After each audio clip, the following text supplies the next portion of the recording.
Hello. এতক্ষণ কই ছিলি? বাসায়। রাতে খাইছেন? হ্যাঁ, তুই খাইছো? হ্যাঁ। শরীর ঠিক আছে? আছে। কেন? এমনিতেই। আচ্ছা, কেমন আছো?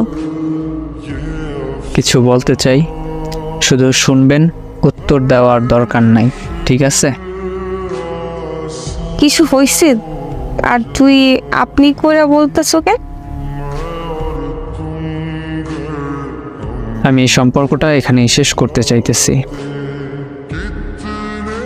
আর হ্যাঁ আপু, আপনার সাথে অনেক অন্যায় করছি, পারলে মাফ করে দিয়েন। আমি জানি আপনি আমাকে মাফ করতে পারবেন না, কিন্তু কি আর করার, একটু কষ্ট হলে মাফ করে দিয়েন। মানে কি মজা করতেছো? এইসব কি বলতেছো ইবু?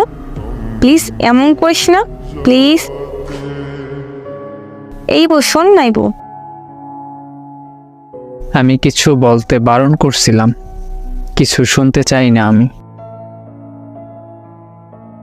প্লিজ তোর পায়ে পড়ি, প্লিজ এমন করিস না। আমি কি করছি বল? আমি কি করছি ইবু? ভালো লাগে না এই ধরনের কথা। ব্রেকআপ বুঝেন? মানে ব্রেকআপ। প্লিজ মরে যাবো, এমন করিস না। মরে গেলে আমার কি? এমন কথা বলা বন্ধ করেন, ব্লক করে দিব কিন্তু। প্লিজ তোর পায়ে পড়ে ছাইড়ে যাস না। তুই তো বলছিলি কখনো ছাইড়ে যাবি না, তাহলে এমন করতেছো কেন?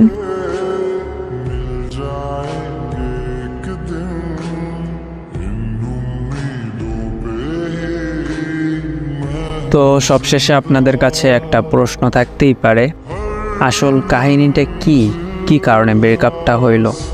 যারা এই পুরো ভিডিওর 6টা পার্ট দেখছেন তারাই হয়তো বা এই প্রশ্নটা করবেন, বা তাদের মনের ভিতর প্রশ্নটা আছে। আসলে মেয়েটা ছেলেটার থেকে একটু বড় ছিল, আর ছেলেটার বন্ধুরা মেয়েটাকে দেখার পরে অনেক রকম টিস করত।